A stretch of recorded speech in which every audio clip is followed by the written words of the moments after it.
இயேசு கிறிஸ்துவின் நாமத்தினால் உங்களுக்கு அன்பின் நல்வாழ்த்துக்கள்.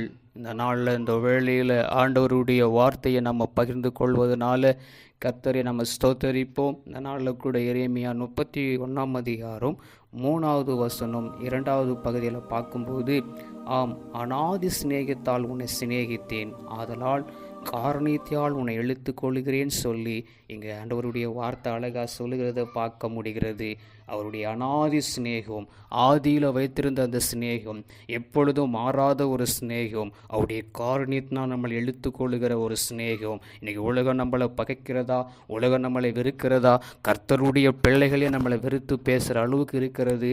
ஏன்னா கர்த்தருடைய அன்பு அவங்களுக்குள்ளே இல்லாமல் இருக்கிறதுனால தான். இன்றைக்கி வேதத்தை வாசிக்கிறோம், ஜெபம் பண்ணுறோம், அதை பண்ணுறோம், இப்படி பேசுகிறோம். ஆனால் அவங்க மனசுக்குள்ளே இன்றைக்கி என்ன இல்லைன்னு பார்த்தா, இன்றைக்கி அன்பு இல்லாமல், ஒரு சிநேகம் இல்லாமல் இருக்கிறது. மாயமான ஒரு சிநேகத்தோடு இன்றைக்கி நிறைய பேர் இன்றைக்கி பேசி கொண்டிருக்கிறதை பார்க்க முடிகிறது. ஏன் அப்படி செய்கிறோம்? நம்ம உலகத்தில் வாழ போகிறது கொஞ்ச நாளைக்கு தான். ஆண்டவருடைய அன்பை பெற்றுக்கொண்டு அநேகருக்கு நம்ம ஆண்டவர் அன்பை நம்ம செலுத்துவோமே. வெறும் வாயில் மாத்திரம் நம்ம சொல்லி கொண்டிருக்கக்கூடாதல்ல. வாழ்க்கையிலேயே ஆண்டவராக இயேசு கிறிஸ்து அன்பை வெளிப்படுத்தினார், எல்லாரையும் சிநேகித்தார், எல்லாரையும் நேசித்தார். அந்த அன்பை நம்ம பெற்றுக்கொண்டிருக்கிற அநேகரை நம்ம நேசிப்போமே. ஏன் நம்ம முறுமுறுக்கணும்? ஏன் கோபப்படணும்? யாரு மேலேயும் கசப்போ, யாரு மேலேயும் கோபமோ நமக்கு வரக்கூடாது. ஏன்னா அவருடைய சிநேகிதனாய் நம்ம சிநேகிப்பு நம்ம மேலே வச்சிருக்கிற அந்த சிநேகிப்பின் நிமித்தமாக அவர் நம்ம மேலே ஒரு பெரிய காரணியத்தை நமக்கு வைத்திருக்கிறார். அந்த காரணியத்தை நம்ம எடுத்து வைக்கிறார்.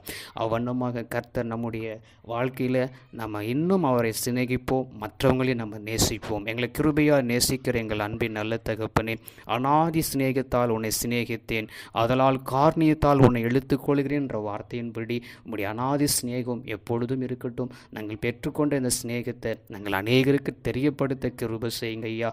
யாரு மேலே முறுமுறுப்பு, கோபமும் சாபமும் எங்களுக்கு வந்துடக்கூடாது ஏசப்பா. நாங்கள் ஜெபிப்பதும் வேதத்தை வாசிப்பதும் அதை அப்படியே மற்றவங்களுக்கு நாங்கள் அன்பு செலுத்த கிருபை செய்யும். இயேசுவின் நாமத்தில் ஆமென்.